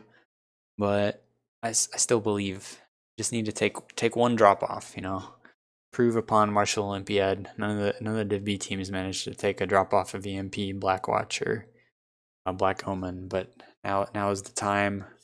Get some strange rules. You throw some weird strats into the fray, and maybe it can happen. I actually just forgot. I have to do stuff tomorrow, so no work. So yeah, already got that fixed out. So let's continue casting. These guys can take their time. My bad. All right, good. That's good to hear. I'm glad no chance of our Aces Wild match getting interrupted. Like I said, and as we mentioned before, guys, we're going to be casting Aces Wild Waffle House versus Dead Man's Hand tomorrow night. Be sure to show up. We'll have some more giveaways. It's the people running the league, so I'm sure we'll have a good time. Maybe a little bit less experienced comp teams, but it's it's always fun to kind of see what those less experienced players kind of bring to their board. Matches can be a lot of fun to watch just because you kind of never know what's going to happen. people resident sleeper a lot when they see teams like EMP, Blackwatch kind of doing the same thing over and over in Canyon, just because for their level of skill and for their play style, they've got things figured out. But some of these less experienced teams, you can see some kind of wild, straight, crazy strategies pay off maybe. But and I mean, the wild, crazy strategies are kind of getting a little used out right now. I mean, now it seems like that White Knight Legion has the side where they can kind of come out with the brawl and come out swinging, just covering those 2 points. But yeah, like I'm not sure how they'll be able to execute. Yep. It's like Kraz is. Oh. All right. Get this match on the road. So I don't know. I think White Knight Legion needs to try something different. They haven't been able to successfully win these trades. It doesn't seem like they have the experience to do that. I want to see them do something different, shake things up a bit. Then again, if you want to get better at trading, there is nothing like just hard experience of being out traded. I mean, when you get out traded and when you get out traded this badly, it's definitely a wake up call, because it's basically the enemy team showing their dominance, so to speak, because you're just struggling to do anything about it. And while you can blame a lot of factors, other players that might be playing better are probably blaming other members of the team. At the end of the day, I think Twinkie Overlord put it best when he was on Imperial: you are in charge of your own positioning, you are in charge of your own shooting, so you always got to look at yourself. And I think that this is a good time for White Knight Legion to definitely look back on themselves, see what scrims they have to do, because even though they've come very far, this match is definitely showing that they still have a lot farther to go before they will be 100% a legit contender in the Div A leagues. Yeah. So on these 2 teams, we see pretty similar to drop deck to what we saw last time for Black Omen. They've got 2 Wolfhounds again, some Jaeger mech double D, or Roughneck 3A. So that's another laser mech. The 5N dragon this time instead of the laser one, and a Rifleman 3C, which I believe, he's quad AC2s on that mech. So just more kind of DACA and long range trade mechs for them. Meanwhile, over on White Knight Legion, we've got a Warhammer 60. I'd imagine that's the same ER large build that we saw in Fearing Bring the other day, and throw a little bit in, along with a Battlemaster 1G ERs, I'd assume, and a Grasshopper 5P. The Wolfhound 1A, I believe this is like Stimrog, one of Stimrog's favorite mechs. Yeah, you get all the lasers in the CT and side torsos. Stimrog likes to run it with LFE, which is a little strange, but manages to make it work. Well, the LFE kind of allows basically Stimrog to keep on shooting. It keeps the lasers concentrated and allows the registry of the lasers to hit all that much more. And right now, Mr. Samaro is in an extremely dangerous spot. Dario and Navid are able to get some shots on him. Windscape, however, comes up with the coverage, and the Wolfhound 2 putting down some damage. Navid retreating 91%. Definitely took a little bit of damage on that cross, but Samaro also took some damage. He's down 90%. Very smart light exchange from White Knight Legion, taking what they can get and then pulling back. Interestingly enough, White Knight Legion, as you said, is still committed to the range trade. You'd think that, knowing their strength kind of being more brawl, being more push, that they take advantage of the Sigma Gamma area and try and set up along those areas and just control those 2 points and avoid range fights altogether. But they're really trying to challenge Black Omen's ability to trade. Got to admire the tenacity of this team. They're definitely not backing down from an insurmountable challenge. Yeah, meanwhile, Black Omen just balled up his 6, just kind of running back to their position from last game. I guess they liked it. They like what they saw, and so they're going to do it again. I think it's up to White Knight and Legion to decide, is there a better way we can approach this? Somaru and Windscape still trying to poke around the edges in their Wolfhounds, but they've got to be very careful. They didn't really lose that initial trade, but they could easily get wrecked here if not. Yeah, but right now, it looks like that Samaro and Windscape are asking for trouble and making it double. They're trying to close in on Navid and the Wolfhound to their detriment. They eat some serious DACA fire from Lerm God's Rifleman Oh, wait, not from Lerm God's Rifleman. What am I saying? From Pasha's Jaegermech Double D. Oy vey, the Rifleman and the Jaegermech really do look pretty similar, don't they? But right now, Windscape eating a ton of damage, down 76%, 75, taking a boatload of damage, retreating, and just trying to reorganize himself and get ready for the next engagement. But right now, the situation is kind of standstill. Saiso and Windscape kind of reorganizing way back. Mr. Samaru pulling back in his Wolfhound 1A, and meanwhile, Black Omen is keeping the move up, going to Sigma to take the point and cap it. Yep. Sorry, folks, about my internet. It's still not having a good time. May have to play with my settings, lower them, unfortunately, for the next cast. We're still live, and we're still pushing fair bit rate, but my internet is just not happy right now. But anyways, looks like White Knight Legion kind of seeding caps. Black Omen's gonna grab Sigma, but White Knight Legion does have mech on Gamma, so if he can be careful and be smart about this, Sommer just, I think, needs to try and get right behind that little Derek. He's not gonna Bearclaw is watching it with his roughneck, so he's not gonna get it just kind of standing out on the corner like that. Still just some kind of pretty mild trading going out here. Bearclaw dropping a strike on Somaru. Cheekies has showed up too to try and help flip this cap a little bit faster, I guess. I think you just want to have one mech though stand right behind the little mining platform or whatever it is on there. You don't really need to have two lights there to... And right now, we're once again seeing this interesting kind of cross-trading maneuver from White Knight Legion. They're taking the Gamma point, and they took it with some of their heavier mechs. Cheekies and the Osiris with the medium lasers, not really able to do anything because ER medium lasers can't touch out that far. That's like, I'd say that's almost a, what is that, 1,000 meters, 800 meters? Point is that he's not going to be able to do anything. And meanwhile, White Knight Legion looks like they're just trying to get this cap game back with a bit more conservative play. We see the Warhammer and the Wolfhound poking out from the side. Kamikaze Viking trying to make some magic happen, but Lerm God has come up with support to Bearclaw. He was struggling a little bit on the trades, but now Navid and Dario are rolling back in. Look at the cohesion from these two. Oh my goodness. These guys are definitely low-key playing some serious MVP roles. They've gotten some key picks in this match, put down a lot of damage, and just the movement from these two is absolutely incredible. Who's leading who? Yeah. Who knows? Who Kamikaze cares? needs to be careful here. He might get jumped. He will get jumped, definitely. Windscape and Saiso are here for support, but it's too late. Kamikaze's taking way too much damage. Sayonara, seppuku, indeed. Kamikaze dropping like the 0 on the aircraft carrier. Sorry if that hits anyone a little too close to home, but it is relevant because that is what those zeros were for.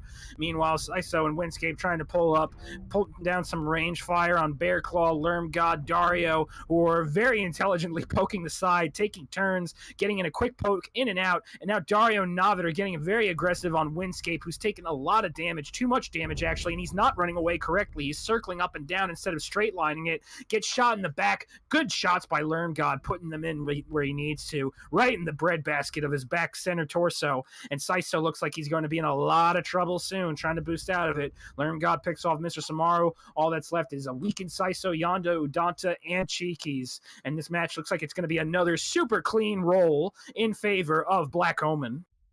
Yeah, unfortunate. This doesn't seem like White Knight Legion really. Maybe they just hadn't experienced this strat before. Maybe they just had no practice, didn't know how to handle it, and just didn't adapt this match or the other one. Yondu, last one alive in his Battle Master, just trying to tank some damage, deal a little bit more, but just getting run at. And now, there's nothing you can do about it. It's just the percentages are too low, and the coordination between Black Omen is just way too superior. Like, we're just seeing a team get outskilled right now. And I have to say that it's almost to the stubborn detriment of White Knight Legion. They have a lot of tenacity, as I said, trying to trade against Black Omen. But Black Omen has out-traded people on Imperial. They've out-traded people on 228th, you know? And Black Omen has performed at an extremely high level. You know, they had players like Lizzie who dominated the very highest levels of competitive play. You are putting yourself in a very bad position trying to fight this team in that way. You have to play to your team's strengths. You have to play to what your team feels can get the edge over in these matches. However, I mean, it was a tall order anyway. This is a very good team, but at the same time, White Knight Legion is kind of just playing, the same strategies we've seen all other teams play instead of trying something new. Whereas Black Omen, they've kind of abandoned the range strategies actually, and kind of went with more push-centric strategies with the Jaeger mechs. I mean, they still had a lot of ER large lasers, don't get me wrong, but they definitely haven't been afraid to push to get in closer ranges with the support of the ER large lasers. They're definitely changing up their decks a little bit, and they're changing up their strategy by ignoring Hamburger Hill completely and alternating between Sigma and Gamma. Yep. But just so in case anyone's wondering, once you kill all opponent mechs, you can 6 cap or 5 cap the match. So everything completely legal. What do you see from these damage numbers? I see a lack of damage. Sorry, unfortunate performance from White Knight Legion. Credit to them. They're putting their all out in this match, or at least they're trying to, but it's just not working. 74 damage from Cheekies in the Osiris, 226 from Yondu Danta in his Battlemaster, Kamikaze Viking 161, Saiso 150, 137 from Mr. Samaru, Windscape 169. Lights were getting jumped, Battlemasters were getting overwhelmed, mechs were losing trades.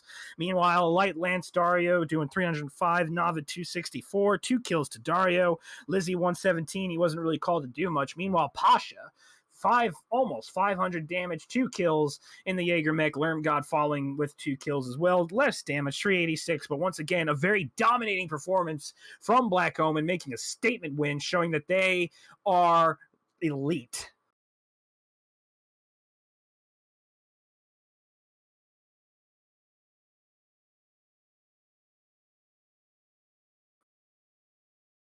Switching over to Canyon Network right now. You did, that's why. Haha. Scores.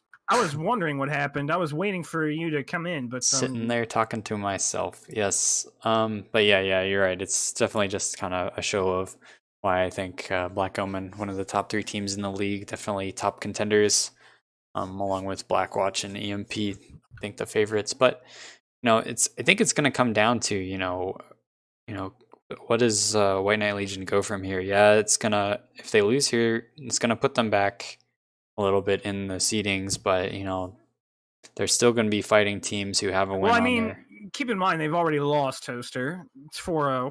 Oh yeah, they have already lost, but what are they gonna do from this? I think at this point, just try and rally your guys, maybe try and make one last attempt. Canyon Network can be a decent map for brawling. It's pretty balanced, I would say. I don't say it favors brawling in any way, shape, or form, but I think maybe this is where you try and just have some fun, preserve your morale for next week.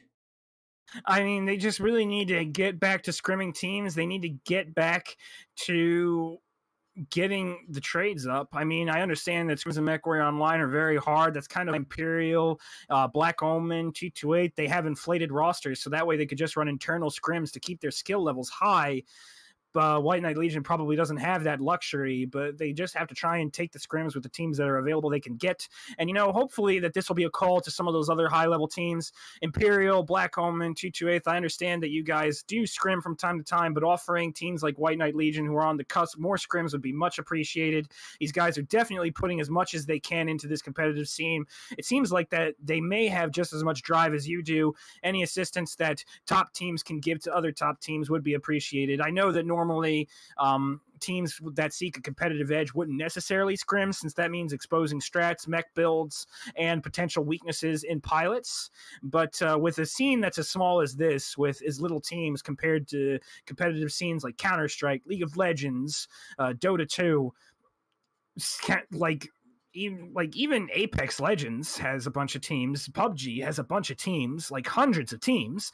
There's only last season in Martial Olympiad Reborn, there were only 34 teams, which sounds nice in MechWarrior Online, but it's nothing. That's a drop in the bucket compared to other competitive leagues. So in order to keep this league alive, I would highly encourage other teams to just scrim with these teams like White Knight Legion, so that way going forward, they can see what they're doing wrong and see that just get some experience, Exactly. Get some experience and see where they're going wrong in these trades, since these trades are going very, very wrong for White Legion, and these strategies are going very wrong, and they definitely need to go back to the drawing board, take a deep breath, realize that this isn't the end of the world. There's still a lot of league to be played left, and if these guys have the heart to do it, they can still I've been in contact with one of our winners, Sir Reckless. He had won a mech bay, but he's telling me I can go ahead and re-give it away. He doesn't want it, doesn't need it for whatever reason. Wait, who said that? Reckless did. What? No way! I don't believe you. Reckless never turns down a giveaway. I mean, apparently Reckless, he's too good for mech bays. He just wants mech packs, I guess. But Wow. Who's gonna win this Aiming time? high. Crazy Buck 83, congratulations. Whisper me here on Twitch. I'm active in chat. Scroll up a little bit. Hi, Whisper me. And I'll get you your code. I'm still waiting to hear on Slow Cool. If Slow Cool doesn't get back to me after this game, I'm gonna re-give away that 1000 MC. I can't have this stuff burning holes in my pocket, guys. Come on. If you're in chat, say hi. Let me know. But one thing I will say, I'll be interested. So, looking up match stats before this, JGX or Black Omen, they still have not used any assassins. They didn't use any assassins last week. They haven't used any tonight. We saw assassins have been pretty popular on Canyon Network just because pretty good DPS, pretty heat efficient for this map. If we see a brawl, we could see them here. But I don't know. I'll quit harping. Both teams are locked. So let's get in there quick before my internet dies. Your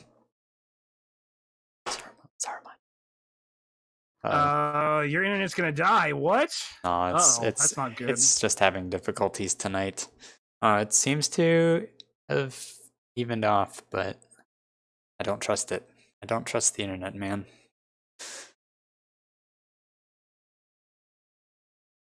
Canyon Network, what will we see? Last night we saw a bunch of Heavy Gauss Victors and Assassins duking it out with, one little Vulcan in the fray. Will these teams opt for something similar, or will we see kind of the usual range trade meta that everyone's probably familiar with by now from World Championship? Yes, and looking at the mechs right now, Victor's galore over on Team B, which is White Knight Legion. Looks like that they're going for the Brawl build, unless it is something a little different. Thought we'd see the Heavy Gauss again. Nope, we did not. SC20s and SRMs on those Victor 9Ss. Shadowhawk 2 D2s following up with AC20, 3 SRM4s. These Brawl builds are going to have a huge high alpha damage. I kind of like them, but the SRMs might not pale so well compared to the Heavy Gauss that Smoke Adders played, although we'd have to see how that fleshes out later on in the tournament. Cheeky's bringing 2 SRM4s, already getting poked down with some large laser fire. Very interesting from Black Omen. They are opting for long range. Gojil, Quick Draw 5K with large lasers. ER large lasers on Canyon. Okay. Dario 3, Flea 17, Pasha Blackjack 3. So, Black Omen's opting for long-range trade on a medium-range map. Can't say I support this decision, but I mean, it is Black Omen. They're 4-0. They're feeling comfortable. Perhaps they're trying certain strats, or maybe they genuinely believe that this range strategy is the way to go and something that'll help them win. Let's see how it plays out. I mean, right now, it's definitely working for them. It's a lot of damage the Commando took, 88%. You're obviously like not a heavy pilot, Mr. Saruman. The ERs are perfectly fine on this map. Looks like White Knight Legion is pushing, though. Mr. Somaru and Pi jumping down into the canyon. Yeah, I mean... Cheeky's like takes a massive hit, I guess, from the Blackjack. Just gets iced in his Commando. Drop Bear and Windscape lagging a little behind. Nasty right there. What a shot. Oh, my goodness. Cheeky's just gets completely iced. It looked like he was standing still for a minute trying to evade some shots, but it just did not work. Alligator, however, is getting focused out. Windscape running to him, exposing his back to the Blackjack 3s. This is Danger Town right now. Absolutely asking to get killed, exposing the most vulnerable part of his mech to those pop snipers. And I guess you might be right, and I'm wrong, since this withering range fire from the Annihilator 2A, the Dragons, the ACs, the lasers, it's all just ripping through White Knight Legion's team like a hot knife through butter. Look at Drop Bear dropping. Victor 9S falls. Mr. Samaro about to follow. 67%. Pi 14 also dropping as well. Samaro charging through the strike like a true man's man. 52%, but he drops really quickly. Pi 14 getting picked off on the cross by large lasers from Gojil. Beautiful crossfire coming in from Black Omen. Windscape Windscape and Yondu are all that's left. Very, very quick mop up. Looks like that the Brawl failed, and whether or not it was the movement of the victors or the fact that Brawl just might be inferior to range, once again, this match is going to go to Black Omen. Clean 5-0 finish. However, while this was a win, it definitely wasn't as clean as past wins. Alligator and Lermgod both dropping, Lermgod being the primary focus, Alligator kind of getting picked out. But this match is going to go once again to Black Omen. Mr. Samaru dropping the good game. Yondu, Danta, Javelin 11A. Looks like he's going to try and fight Dario. I wonder if Gojil is just going to oblige him and allow this 1v1 to happen. It looks like Dario is taking a lot of damage there in his flea. 82%, already lost one arm. But, yeah, I mean, nope, no 1v1s are happening today. Gojil coming in with the quick draw 5k, and that's going to end it. Yeah, 1v1s are for losers. 2v1s all the way. You don't want to throw away mech kills, even if, even if it doesn't matter. They finally take out Yondu. Yondu put up a brave fight, though. Managed to kill Alligator and the Vulcan. I think that's a fight the Vulcan probably should have won, but who am I to judge? GG's from both of the teams. So well played, Black Omen. But I think, this match was much better for White Knight Legion. It seemed like they just needed to try and do some more brawly, some more push decks. The ER larges just weren't working for them all night. I mean, if there was a match to push, it was definitely this one, but it definitely felt like that the victors lost coordination. Didn't help the Cheekies got picked off, putting them down one mech disadvantage very early on. And yeah, I mean, the crossfire from Black Omen was just incredibly fierce, and the victors trying to pick off Alligator were exposing a lot of their backs on the initial push. It was just not good. It just did not end well. It took them a little bit to organize. It did seem, Saruman and the Shadowhawks, and they were a little bit ahead of those victors. Those victors should have been the ones in the front. They're definitely the tankier mechs with all the armor and structure quirks they have. What do you see from the damage numbers, though?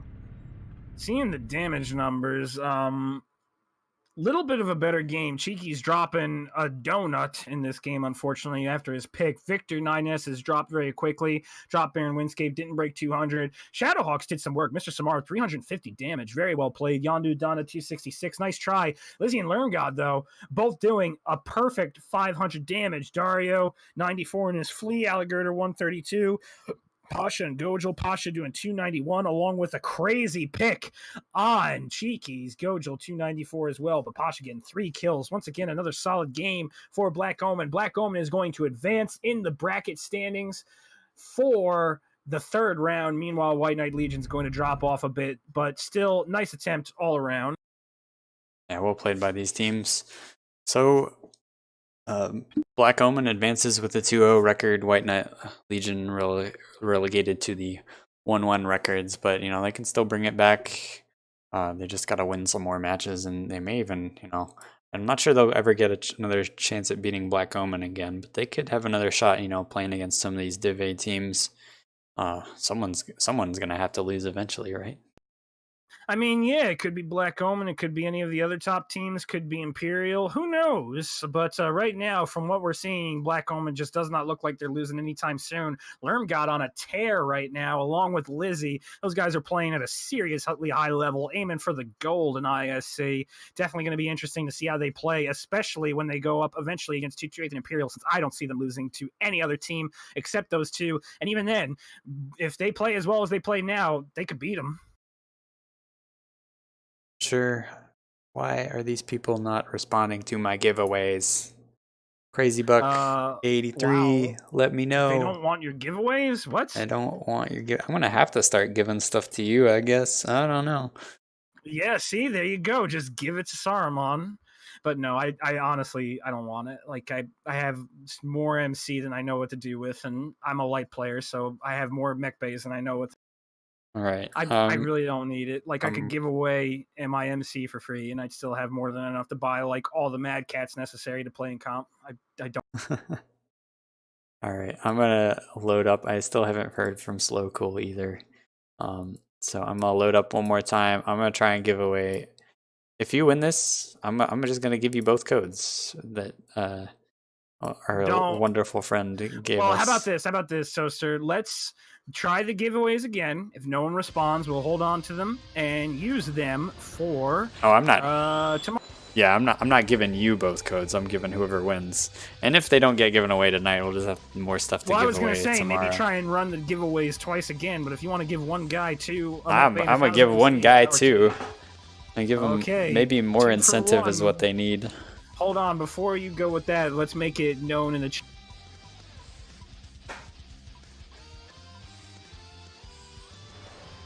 Aces Wild MWO. All right, whatever Aces Wild person owns that one, let me know. Okay. Well, looks like chat's getting excited. Hope, but you already dropped it. I was hoping that you could hold on to that. Ah, rip. I had already gone. I'd started. Learn God dropping his debated face. Debated. Probably because he is in this chat and he knows exactly what's happening 5 minutes before. No mods can win. Rip you guys. No mods can win. Rip us. All right. Well, hopefully that person responds. But is the giveaway done? Can we now move on to the...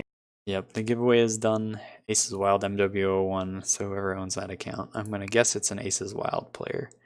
Well, I can appreciate the memes dropping from Samaro and Learn God having inside knowledge about the giveaways 5 minutes before the rest of anyone else does. Good on you for spying for the chat. Nice game to both of you. Excellently played. Learn God, let's start off with you. Going to drop one, you guys definitely seem to be sold on ER large range trading, definitely sold on the wall. Obviously, I don't want you guys to give away anything you found out in practice, but what do you identify as the biggest weaknesses to the wall strat you guys are running? Weakness was to probably be like we actually brought a wrong deck. We actually had a lot of mid-range laser vomit for some unknown reason. But basically, they can actually rush the wall with mechs.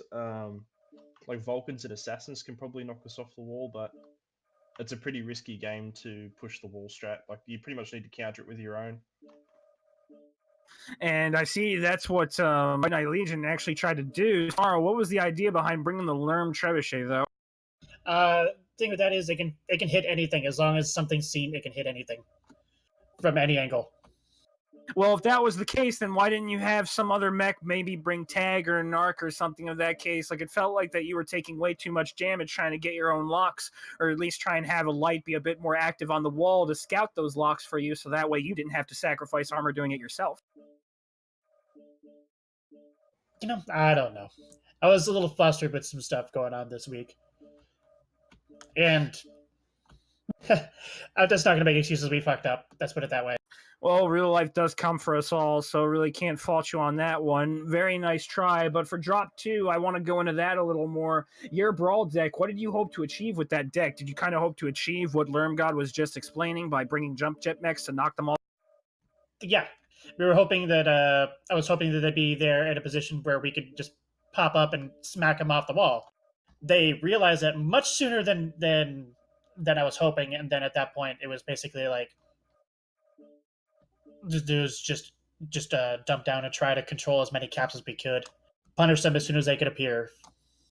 You guys had very much the right idea. It was just the wrong mechs, unfortunately, for the job as well. Yeah, it seemed like something faster. If you want to go on the wall along that and run straight at them, make it harder for them to kind of avoid you. It seems like you do need something that's a lot faster. You know, if we had clan mechs, I'd say, you know, you could maybe get a linebacker up there, but you know, just a couple of Vulcans or Phoenix Hawks or that sort of thing seems like that better choice. You can get annihilators on the wall. You can get any mech on the wall. Yeah, but it's more about speed. You got to close the distance too if you're gonna brawl them off of there. Exactly. As Lermgod said, I do like that idea. Vulcan's Assassins. Let's see if any of the other teams take your ideas, since I think from what we've seen from Smokeatters and what you guys demonstrated today, that wall strat's just going to get more and more popular as time goes on. Going to drop 3. Interestingly enough, Samaru, I thought that you were going to employ the strategy Black Omen did and stick to the Sigma and Gamma points on the side of the map and avoid long-range trade altogether. I can appreciate the tenacity, the attitude that you guys came in with, that you felt you could outtrade them, and you know, power to you. There were times where you guys were doing very well on the trades, but why didn't you go for an alternate strategy? Why did you stick to ER larges even when they weren't really working? It was a bit late to change the decks at that point. It was a bit late to change the decks. Not everyone has all the mechs that are needed on there, so we just had to stick with what we had that fit the tonnage that people were comfortable with and was part of the strats. That and Okay, the pieces, anyways. fair enough. And obviously, it seems like that you guys still have a lot of work to do on that front then, because if people don't have the mechs and decks ready for these strategies, what do you plan on doing next week in order to get your team geared up and ready? Come up with the strats beforehand, like what we came up with them beforehand, but create alternate decks at the same time. All right, sound good. And Lermgod, I really did like that some team was employing that strategy. I was surprised that it was going to be you guys. I thought that Black Omen was going to adopt more traditional range strategies, but you were using that Sigma and Gamma point. We have an idea on why it's strong, but why does Black Omen like that position? Essentially, if you can control the long range trading, it forces the enemy team to push you. And the map's so big, like we don't want to sort of run it through the open and consider getting ourselves surrounded or LRM'd. And it's basically it can control the battle, and that's essentially why we keep running it. And I guess I can understand the Jaegermech double Ds since DACA is very strong. I believe that Toaster and I kind of covered it, that you can trade at range, but it also has the DPS necessary to be involved in a push if necessary. But what strengths do you see with the double D, and what other DACA mechs do you think you'd employ along with the double D in the So what it does is basically it provides an assault amount of DPS. That's exactly why we're doing it.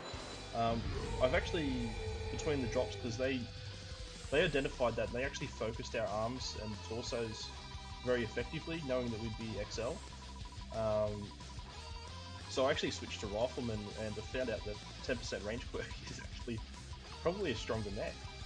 So you might see me that in future drops. Otherwise, beyond that, I think the Dragon's fallen out of favour a little bit. Not entirely sure why. It's just, I mean, I personally just don't enjoy it. We were considering Jaegers too, but we knew that you guys were some of the best shots on the planet, so we knew you'd pick the arms off immediately. I also have a feeling that the Dragon's probably fallen out of favor because it can still torso twist very quickly, but focusing an arm and disarming it is a lot easier and is a lot less armor points you'd have to chew through than shooting shoulders or shooting torsos, especially with the armor quirks that the Dragon 5N gets across the board across its mech. But even still, that mech is seeing a lot of time in comp play, actually. There's been quite a few teams that used it, some that we've casted, some that we have not. But now on to drop 5, Lermgod. We've seen a lot of teams kind of brawl, push that Canyon Network drop. Why were you guys so confident that a long range deck could succeed? Well, as you would have seen as well, we brought 2 heavy DACA mechs, so we were entirely planning to force them to push us. So that's why we grabbed the early Theta. I am not entirely sure again that they brought the correct mechs to push us. They had the right idea again, but that's essentially what it came down to. We want to bring range, but we also have the contingency of an Annihilator and the Jaeger. And going to Samaro now, Victor 9S's, they've been pretty strong. We've also seen the Victor 9A1s with dual heavy Gauss do pretty well. Shadowhawks as well. Why Shadowhawks and Victors over other mechs like, say the Mauler, say the Kintaro, maybe the Griffin, Assassin, Brawlers, Vulcans, anything like that? The Griffins have like your standard Griffin brawler. When it has SRMs, its side torsos become quite large. It's not as agile as it used to be. And reason for the Shadowhawks and Victors is they can just float their way up the walls. They can get anywhere where they need to. They can jump down to cover, and then get up there and dunk on anything on the other side. But even still, it felt as though that the jump jets really only hit you minimally, since if you could have stayed up on one side or used the lanes, which the Kintaro can, it moves at 80 to 90 kph. It really doesn't have that much of a struggle crossing up over the canyon's boundaries, that you could have achieved superior DPS without having the need to jump jets. Have you guys maybe considered those different kinds of mechs? Like, I can understand the strength of jump jets, but I'm just wondering if perhaps teams are sacrificing too much in these brawl jets just to feature jump jets. What do you think on this? Oh, the DPS over the I don't know. Some mistakes were made. I was gonna put it. You're too busy talking, you missed the question. Well, basically, to slim down the question, just to go back to it, what I mean is, did you sacrifice too much to put jump jets in the deck, basically? Because, you know, Kintaros, they can get up the ledges pretty easily. If you have, like, say, 2 Maulers or 2 Annihilators of some sort, you can just put those at the top and just have them roll over with Daka, not necessarily needing them to go to Theta at all, or employ any other kind of movement that doesn't revolve you having to use jump jets to jump up and over the walls on Canyon Network. That's my point. So do you wonder if you've sacrificed too much from your deck just to fit jump jets in it? I don't think so, no. Why is that? Why do you feel jump jets are so valuable compared to the extra DPS that, say, a Kintaro might bring over a Shadow?